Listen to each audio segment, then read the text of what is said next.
Hello. Hi everyone. Welcome back to my channel. You guys, it's been a few wild days. I missed you all. Hope you all are doing very well. I hope you're doing great. Thank you so much for tuning back in. Thank you for the views. Thank you for my subscribers. Thank you guys. I appreciate your continued interest and support of my channel. Thank you all for so many more comments that I've been seeing. Yeah, we are still in the midst of my segment of what I learned in Ghana. There's so much I want to share and just talk about, and you know, I really missed I miss Ghana. Just, it's such a beautiful place, as you guys have seen in my previous videos of my journey of when I was there, and I'm sure you guys have seen how much I enjoy it even now, like me doing this segment of what I learned and just sharing the different topics. I hope you all can see how much I really enjoyed myself. Like I said, I am planning next year to be back in Ghana, so we look forward to that time. But until then, I am sharing with you all. So yeah, guys, I have done a few segments now. I've done a lot of segments. So this segment is what I learned in Ghana about the history of the slave trade. So I want to share that, you know, many different tourist attractions of like Cape Coast Castle, and another tourist attraction that we stumbled upon that I want to share as well. So let's get started of what I learned in Ghana slave trade history. All right, guys, so now I'm just gonna I don't have any special notes about this that I've written down, but I just want to share my heart with the experience. So as you all know, and all you all have seen, check out my previous videos, because my previous video I did about Fort Amsterdam, and then I did a video, of course, of pictures of Cape Coast Castle. So I'll talk about Fort Amsterdam first. Now, we were actually on the way to drive to Cape Coast Castle, but what ended up happening is, on our way there, we were probably about 30 minutes away from Cape Coast Castle, and we stumbled upon a spot called Fort Amsterdam. Now, when we were in the car, my husband was like, "Hey, what's that over there?" We saw it in, like, kind of in the distance of when we were driving, and it said tourist place or tourist attraction. It said something about tourists on the sign, very much, I mean, big enough for you to see on the roadside you driving. So our friend Ernest, who was driving, he pulled into that area where Fort Amsterdam was. So we ended up being able to park on the side, and when we walked up, you guys, it was the original structure of Fort Amsterdam. Now, when we got there, we saw this small group of people walking down, so we were like, okay, more tourists, so let's see. Now, when we went there, we had to find, we weren't sure if anyone was around to show us, because there was no one around there at the time. But as you guys see, if you watch my previous video of like Fort Amsterdam, my time there, Mr. Joseph, who is the keeper of that area of Fort Amsterdam, was there. He showed us, he toured us around and everything, so we did get to see. And Fort Amsterdam is actually a tourist section that they're trying to turn into an actual tourist attraction for people to come, because some people don't know about Fort Amsterdam. Some people only know about Cape Coast Castle, of course, but Fort Amsterdam, we actually didn't know about it until we were driving on the road and saw it. So we kind of stumbled upon a hidden treasure. Now, you guys will get to see all of Fort Amsterdam. Of course, if you watch my previous videos of when I was in Ghana, you'll get to see my experience at Fort Amsterdam. But I will briefly go over what I learned. So I learned that Fort Amsterdam originally was not meant to be a holding place for slaves. It was actually where they were keeping gold and merchandise and different things like that, profitable goods and items and things that they were keeping there. And then as time went on, they began to hold slaves at Fort Amsterdam and then move them over to Cape Coast Castle. So it was, you guys, I just want to say my entire, I'm not going to talk too much about Cape Coast and Fort Amsterdam in this video because I want you guys to check out those previous videos that I did watch, which shows the bulk of it. But you guys, I just learned that, you know, in America, like growing up, we learned about slavery. We absolutely learned about slavery. You know, we knew what the textbooks taught us, that obviously there were slaves coming from Africa. It never specified in our history books in the school curriculum about Ghana specifically. Just letting us know, you know, in Africa, that slavery, you know, slaves were taken from Africa to the States. You know, in America during that time of segregation and all those things like that.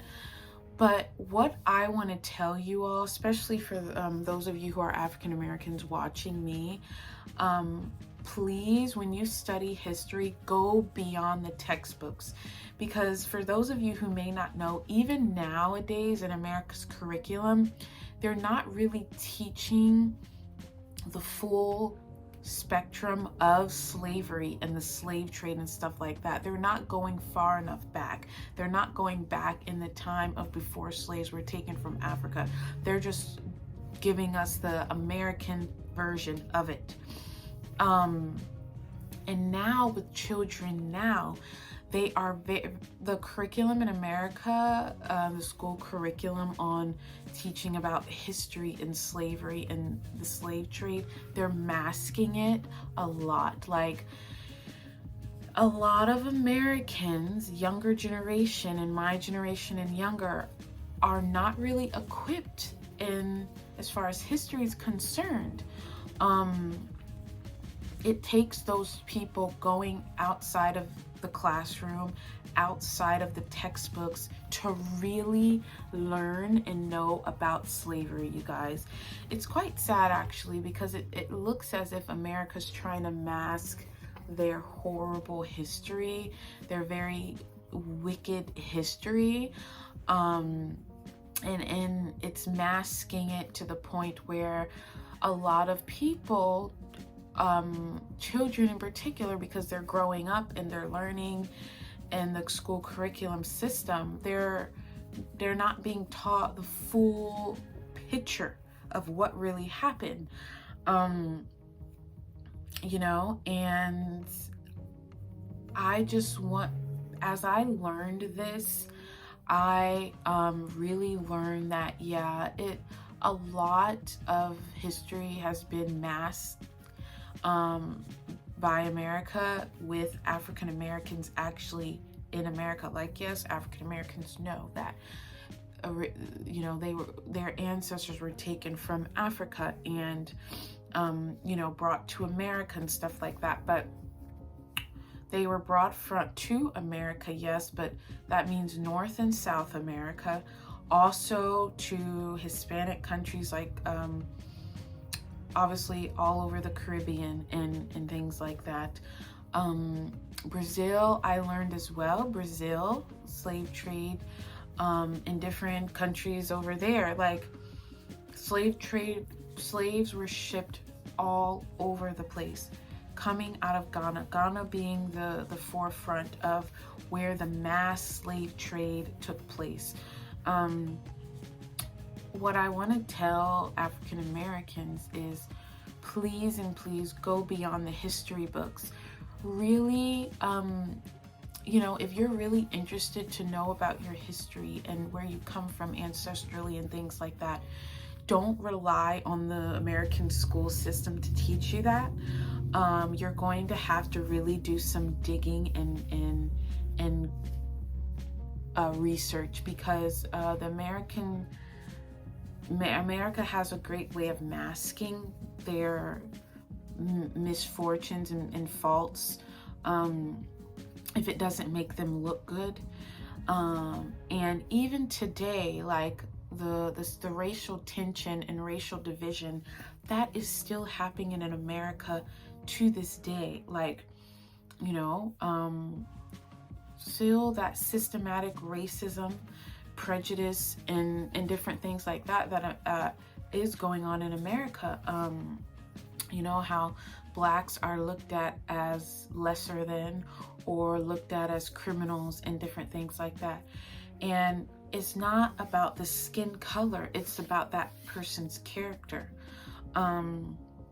What I also learned is that slavery had been, I mean, obviously we know this because even biblically, if you look into the Bible, you'll see that slavery was going on a long time in Egypt, the children of Israel being enslaved by Egyptians. And, you know, so slavery stems back for years and years and years and centuries, you guys. Absolutely wicked things that happened in the time of slave trade. You know, the rooms we were going into, the dungeons, specifically at Cape Coast Castle and also Fort Amsterdam.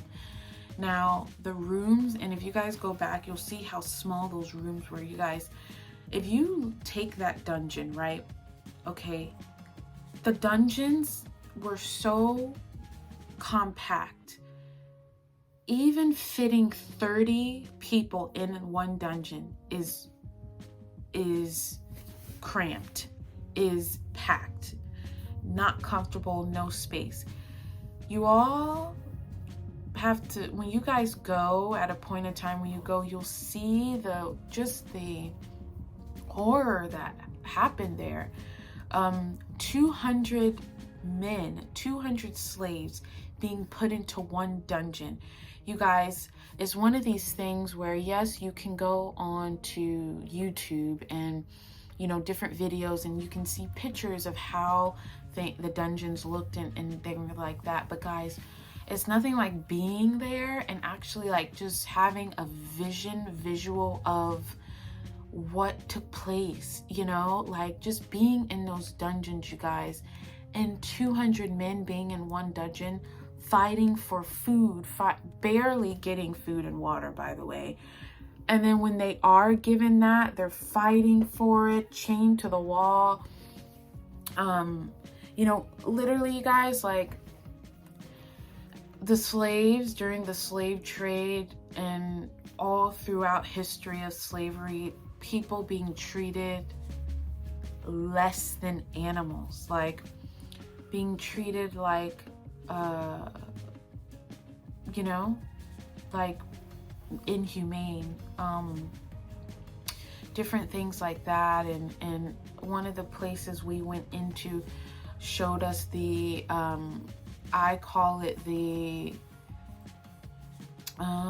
it was like the room of auction. Like, slaves were examined. They were brought into this room like product, examined. You know, the men in particular were examined on their strength, their body structure, examined by their teeth, you guys, by their teeth, examined by like product, you know, length of arms, length of legs, muscles, and different structures of the human body, examined and traded off as product in exchange for handheld mirrors, in exchange for alcohol, in exchange for tobacco. You guys, things we take for granted, like a handheld mirror, what is it worth today? You know, what is it worth? Alcohol and tobacco and all these things you can get for little for nothing nowadays. Guys, this was considered back then a luxury, and human beings, slaves, were traded as merchandise. You know, it's really, really sad. And you guys, honestly, like, I was actually shocked as well how many Ghanaians have never been to Cape Coast Castle. There are Ghanaians that have not been, you know, growing up, born and raised there, and never been to Cape Coast Castle. That was eye-opening as well, you know, because I just had an impression that, you know, if anyone hadn't yet, it would definitely be most people. But that was eye-opening as well. You know, that whole area, Cape Coast Castle, you know, Cape Coast, that area, the city is now has, you know, homes there and shops and different things like that. And obviously the castle has now been turned into a museum and a tourist attraction. But you guys, before all of the development that has happened in that area, you guys, before that, it was nothing but trees and forest, and the castle literally was the only thing there. But before that, it was trees and just forest in the castle. You know, it was really sad, you guys, being there. It was really sad at that time because just like being there and seeing the horror of it all, you know, I actually had trouble sleeping that night, you guys. I had trouble sleeping that night because, you know, just hearing the history and actually being there, you guys, like being in the same room where this stuff went on. You guys, the castle is still in its original structure. It's been, some parts of it have been preserved to keep the upkeep of it, but guys, the structure of the castle is the structure that it was back then. The dungeons, everything in its original state, just as it was when everything went down and took place there with the slave trade. You guys, the floor of the dungeons, because once slave trade ended and stuff, of course, you know, nothing was cleaned or maintained, so it was left like it was.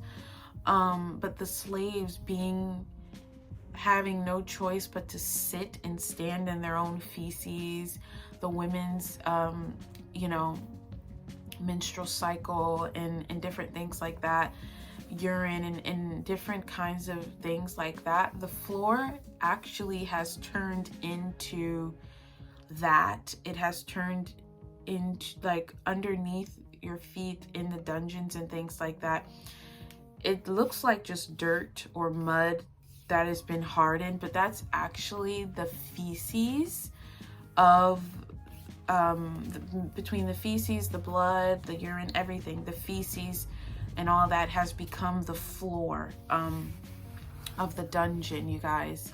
So you see, like, just things like that, and just being there and just feeling the energy, and it was such a dark time, you know, and it's just sad, you guys. It's very sad.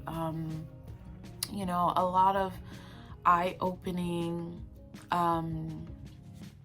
things, you know, that happens, and, you know, even thinking about it just gets me sad, because, you know, it's just, you just think about the lives, you know, these people in Africa, just living their lives, you know, living their lives as they normally would. And Christopher Columbus and all those other men that were involved in you know, the capturing of children and men and women, and bringing them to Cape Coast Castle and things like that. Like, for example, there was a story that they were telling us, one of the ways they would use to capture people and children especially, is what they would do is, the mother would be in the farm with her child, planting, growing, doing whatever she's doing. The parents turn their back. By the time they turn back to where they were, their child is gone. Never see their child again. Husband and wife separated. And then once they go through the door of no return at the castle, that's it. They are shipped off to the Caribbeans or the Americas or Brazil or different places like that, never seeing their wife or their husband or their children again. One of the saddest parts was learning that, you know, the slaves were kept in darkness for months and months. Darkness, never seeing the light of day for 3 months. And when they exit to the door of no return, the men and women were brought in, you know, 2 by 2 to pair up 2 by 2 to be shipped off in the different ships. And you guys, I just had a picture of, like, can you imagine like a husband and wife just going about their day, then being captured? By the time they wake up, they're in a dungeon, shackled, chained. They never see their wife again. It's 2-3 months by the time they ever see the light of day again. And then coming through that door of no return, they have to pair up with a woman 2 by 2. The husband may be the first time he sees his wife in 3 months, and then is shipped off, separated from his wife. You know, like, I just think about stuff like that, you guys, and it is just heartbreaking. You know, nothing I can say on here can really give you the full picture of what took place. All I can tell you is, for those of you African Americans specifically, because you as an African American, you come from Ghana, you do. That is the original stomping ground of the slave trade, and all African Americans stem from a Ghanaian heritage because of Africa being the motherland. So I recommend for African Americans that, you know, want to learn about their history, take the trip to Ghana, go to Cape Coast Castle, learn, because to be honest, you guys, and the truth is, really, you're not going to learn it in the American school system. You're not going to learn it from the American history books. Think about it, you guys. The people that wrote these history books are the same ones that had their hand in the slave trade. That's the truth. Because when African Americans were going through segregation and things like that, like slavery, yes, ended, but African Americans were still being beaten. They were still being killed. They were still being, you know, enslaved in different ways like that by the system. They weren't given the right to read and to write and to let alone write books and things like that until years later, after the times of segregation and things like that. So you have to think about, like, African Americans or you know, people of color were not given the opportunity to write the history books that the children in America are learning from. So if you think about it like that, the same people that had their hand in the slave trade, those are the ones who were writing the books. And some of those books are, guys, centuries old. They're not teaching the truth in those history books. Like, yes, they're teaching the basics, but you guys, for you to really get the history of slavery and the slave trade and everything, the original, like, where it all started, it comes from Ghana, it comes from Africa. And I believe, just from me going there and everything, I believe you're not going to get the full picture, and you're not going to have the deep gratitude of what, you know, your ancestors fought for and things like that and went through. You're not going to get the full picture unless you actually go there and learn for yourself. Unless you go and see for yourself, you're not going to really grasp it, you know? It's like, it's almost like you have to go to really grasp the picture of like, wow, you know, like,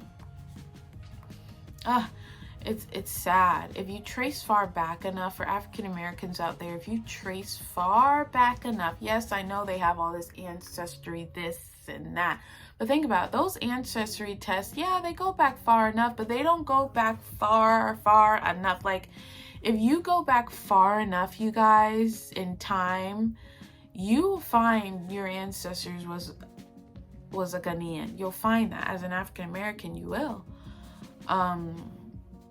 You know, even places like Brazil where slaves were shipped to, you realize like some Brazilians are of a darker complexion. Like, you may find a Brazilian man that is of dark complexion. He could pass for a black man, actually. And you'll trace back and realize, wow, their ancestors came from Ghana, you know. Yeah, it's very sad, you guys. And just like I was telling my family and I was showing them pictures and things like that when I came back, sorry guys, a little tired, but yeah, even like showing my family like pictures and things like that, like just them seeing it, and I told them, I was like, trust me, either the picture is bad, yes, but just imagine being there. And just oh guys, the energy, like, you know, one of the things too, my husband, he's a Ghanaian, born and raised, and that was his, and he's actually from that area. His family is from the area of Cape Coast.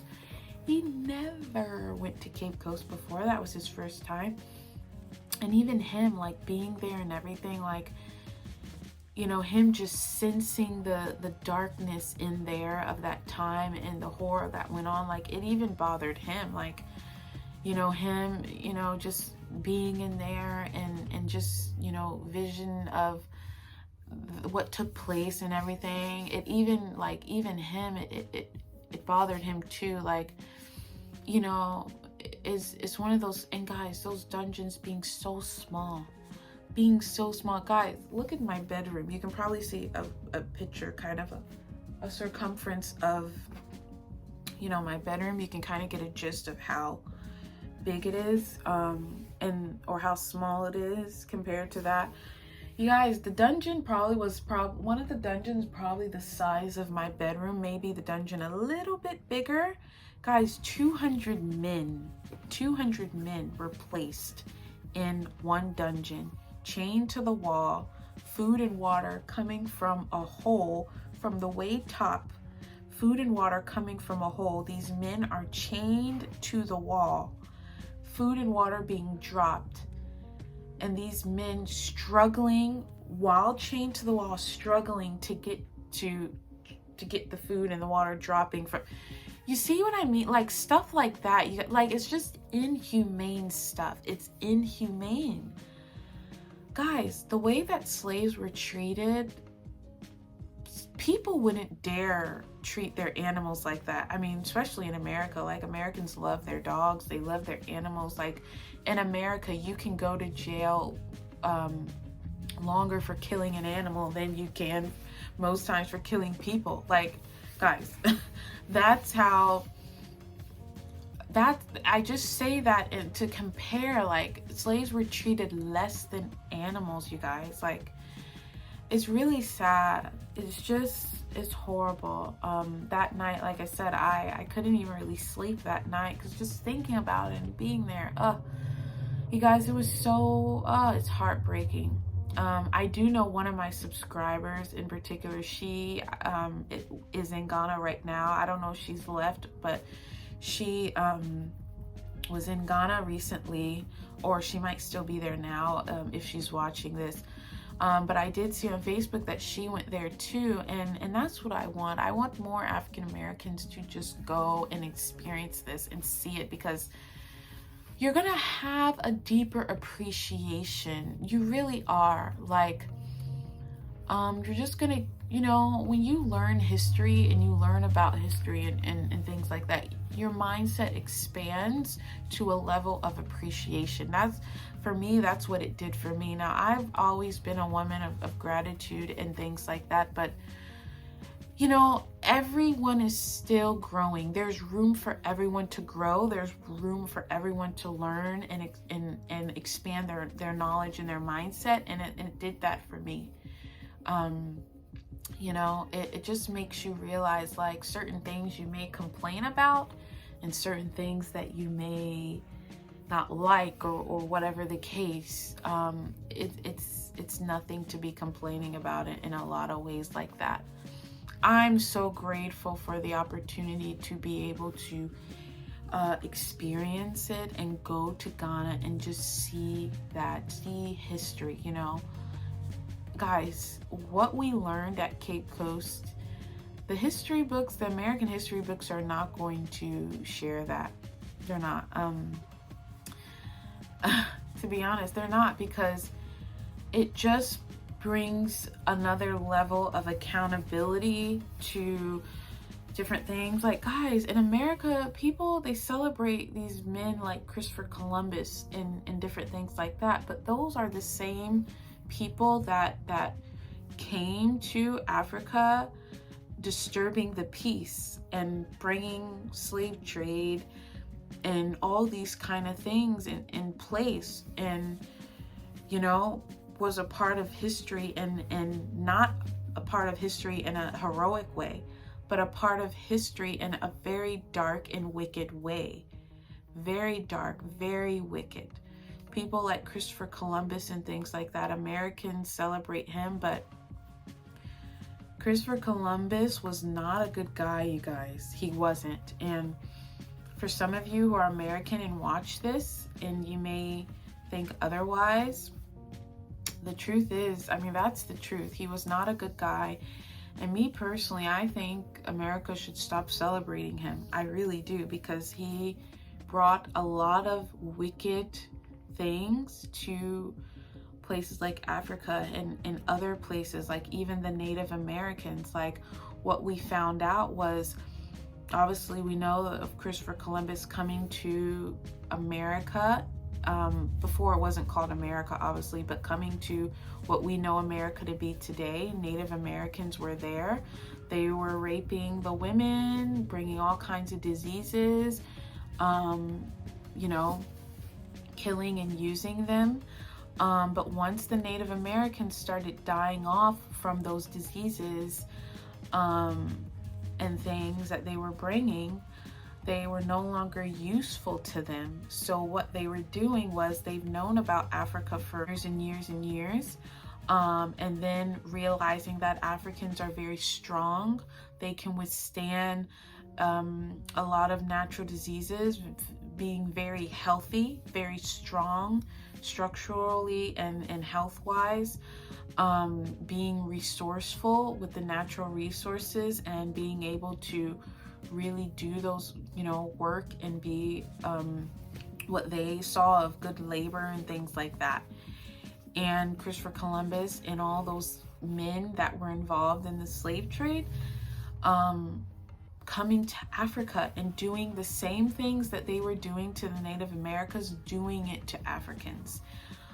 So yeah, you guys, I'm one of those people. I certainly do not celebrate Columbus Day, because I know the history of Christopher Columbus, and it wasn't a good one. He brought a lot of wicked things to different places of the world, not just America, but many places, Africa too, and other parts of the world, especially in Spanish culture as well. You know, slavery over there too, and stuff like that. So yeah, I just look at things like that, and yeah, it's very sad. And my hope in all of this is that Americans become aware and educate themselves. And I don't care who it is, African Americans, white Americans, Hispanic Americans. Like, I think it's important that all cultures learn about their history. So, I learned a lot, and I'm grateful. So if you all just stay tuned for the next video to come. And I will see you all next time. Bye.